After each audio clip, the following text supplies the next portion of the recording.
জন্মাবার পরে এই হসপিটাল ঘরে এই সিলিং ফ্যানটাই সর্বপ্রথম আমাদের চোখে পড়ে, কারণ তোমায় ধুইয়ে চিৎ করে দেয় শুইয়ে।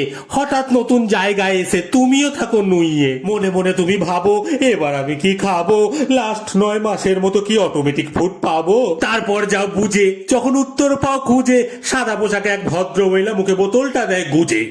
এর কদিন বাদ আবার বদলে যায় ছাদ, কারণ তুমি হসপিটাল থেকে বাড়ি আসো সোনার চাঁদ। কদিন দুধ খাওয়ানোর ফলে নার্সকে ভাবছিলে মা বলে, রিয়েলাইজ করবে আসল মা তো এখন আছো যার কোলে। 3 মাস করে কষ্ট, কথা বেরোবে না স্পষ্ট, শুধু উঙ্গা শব্দ বলতে শিখবে, বাকি সময়টা নষ্ট।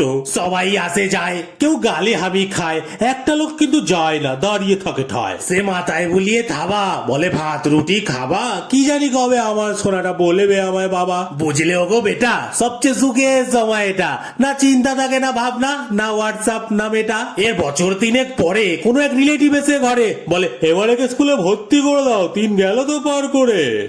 ব্যাস, খেয়ে গেলে তুমি কেস, তোমার সুখের সময় শেষ।